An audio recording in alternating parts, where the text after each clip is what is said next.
ეს არის ღია ტრული დამოკიდებულება საკუთარი ხალხის მიმართ, საკუთარი სახელმწიფოს მიმართ, საკუთარი ქვეყნის მიმართ. ამას სჭირდება სათანადო სამართლებრივი პასუხი. ირაკლი კობახიძე იმუქრება. პრემიერი აღარ მალავს, რომ ოპოზიციონერ პოლიტიკოსებს დააკავებენ, პარტიებს კი აკრძალვა ელოდებათ. ვიდრე საქალაქო სასამართლო ოპოზიციის საქმის განხილვას დაასრულებს, ან საკონსტიტუციო სასამართლო პარტიების აკრძალვის სარჩელს განიხილავს, კობახიძე წინასწარ ამბობს, რა იქნება შედეგი. ოცნება ოპოზიციის სტრატეგიამ შეაშინა. ქვეყნის შიგნით პროტესტის მხარდაჭერა და საერთაშორისო პარტნიორებთან თანამშრომლობა კობახიძემ მტრობად გამოაცხადა და დაანონსა, რომ იქნება სამართლებრივი რეაგირება. ზუსტად ეს არის საკუთარი ქვეყნის ხალათი. შიგნით აქცია, გარეთ სანქცია, ანუ ქვეყნის შიგნით შეკრიბო 150 კაცი იმისათვის, რომ გარეთ შექმნა ფონი მტრული საქმიანობისთვის. ეს არის ძალიან მარტივი ლოგიკა, რომელსაც ეფუძნება მათი დანაშაულებრივი ანტისახელმწიფოებრივი მოღალატეობრივი საქმიანობა. რა თქმა უნდა, ამას სათანადო პასუხი უნდა გაეცეს, ამას 2024-25 წლებში სათანადო პასუხი გაცა არჩევნებზე საზოგადოებამ, თუმცა ეს არ არის საკმარისი.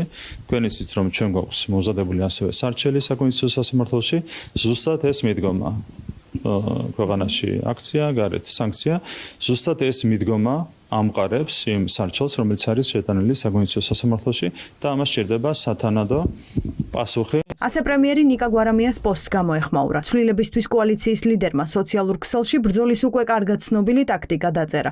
შიგნით აქცია, გარეთ სანქცია, ალტერნატივა. ანუ ის, რასაც ოპოზიციის საქმიანობა თავისთავად გულისხმობს. გვარამიას დაკავების გარდა სხვა მოლოდინი არ აქვს. მუქარის мотиваცია კი მისთვის მარტივად გამოსაცნობია. ივანიშვილის პარტიას ეშინია და სანქციების საფრთხეს ასე გაურბის. კი, ვიცით, რომ დაჭერები იქნება, ჩვენი დაჭერები მათ შორის. მაგრამ თქვენც იცით, რომ სანქციები იქნება. ჩვენ გავუძლებთ, თქვენ ვერ. აი ეს არის სხვაობა.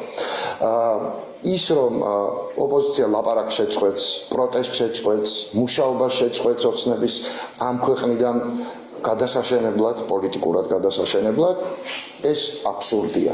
ვერ მიაღწევს ოცნება საკუთარ ამოცანებს. ის მუდმივად უნდა იჯდეს ბომბზე, საერთაშორისო რეაქციის ბომბზე, პროტესტის ბომბზე. აი ხა ამოიღონ თუნდაც სიტყვა ბომბი, ამოჭრან და ამის გამოც აღმიძრან საქმე. მე უკვე მიჩნდება, რომ ოცნებას აღარ შეუძლია რომ სხვანაირად მოიქცეს. ისეთ სპირალში შეიყვანა საკუთარი თავი, რომ უბრალოდ ვეღარ იქცევა სხვანაირად. ესე იცის ხოლმე ისტერიაში გადავარდილმა რეჟიმებმა. კობახიძე პოლიტიკოსებს პოლიტიკურ საქმიანობას უკრძალავს. მათ უთვლის, რომ არ ითანამშრომლონ პარტნიორებთან, არ ესაუბრონ ოცნების პოლიტიკაზე, არ მოთხოვონ პასუხისმგებლობის დაკისრება და არ გამოხატონ პროტესტი ქვეყნის შიგნით. ეს რომ დემოკრატიული პროცესის ნაწილია, პოლიტიკოსებს ფაქტობრივად ანბანის განმარტება უწევთ. მუქარის ადრესატები ამბობენ, რომ ასე ოცნება კიდევ უფრო დააჩქარებს საერთაშორისო სანქციებს და კიდევ უფრო გაზრდის მის წინააღმდეგ პროტესტის მასშტაბს. აქციები არის ჩვეულებრივი დემოკრატიული ბრძოლის გზა, ისევე როგორც იმ ადამიანების დასანქცირება, რომლებიც პასუხისმგებლები არიან ქვეყნის დემოკრატიულ კურსზე, ან ადამიანების წამებაზე, მასობრივ ძალადობაზე, ადამიანის უფლების შელახვაზე, არის ჩვეულებრივი დემოკრატიული პროცესის ნაწილი ასევე მიღებული დემოკრატიულ ქვეყნებში. ისაც კობახიძე ლაპარაკობს, მაგასაც ახორციელებენ, საუბარი იმაზე, რომ ყველა ის პოლიტიკური ლიდერი, რომელიც 2024 წელს საპარლამენტო არჩევნების ჯამში თავის კოალიციებთან, პარტიებთან ერთად დაამარცხეს ეს რეჟიმი, უბრალოდ ვერ შეძლეს შემდეგ ამ გამარჯვების გაფორმება.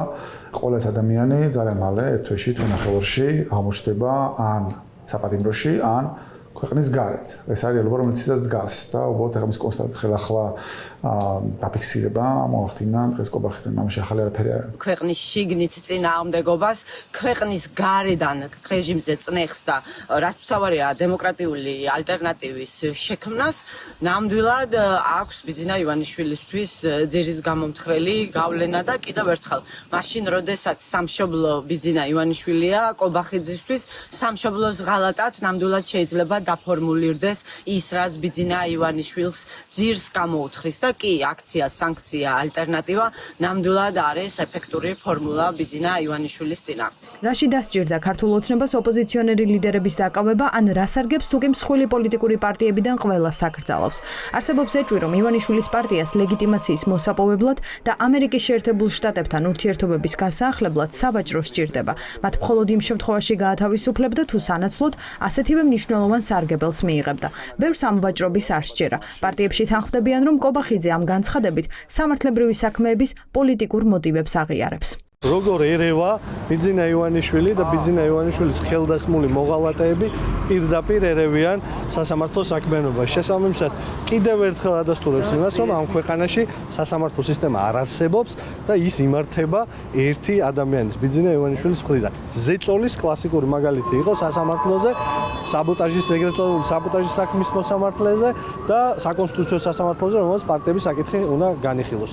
ირაკლი კობახიძე საქართველოს კონსტიტუციით არავინ არ ეკითხება რაღაც ყურადღებას მიიღებენ სასამართლოები, მაგრამ ის ამას აკეთებს. თუ ვინმე უნდა აგოს სამართლებრივად პასუხი, ეს არის ირაკლი კობახიძე და მისი მეგობარი მამუკა მდინარაძე, რომელმაც დაორგანიზა ძალადობრივი თავდასხმა პარლამენტში, აუცილებლად მოუწევთ პასუხისგება. და ეს არ არის ერთი საქმე, უამრავი საქმეა, რის გამოც ამ ადამიანებს პასუხისგება აუცილებლად მოუწევთ, რაც არ უნდა ილაპარაკოს დღეს ირაკლი კობახიძემ. თუ ვინმე ეწევა ამ ქვეყნის საბოტაჟს, ეს არიან ის ადამიანები, ვისაც დღეს მიტაცებული აქვს ძალაუფლება.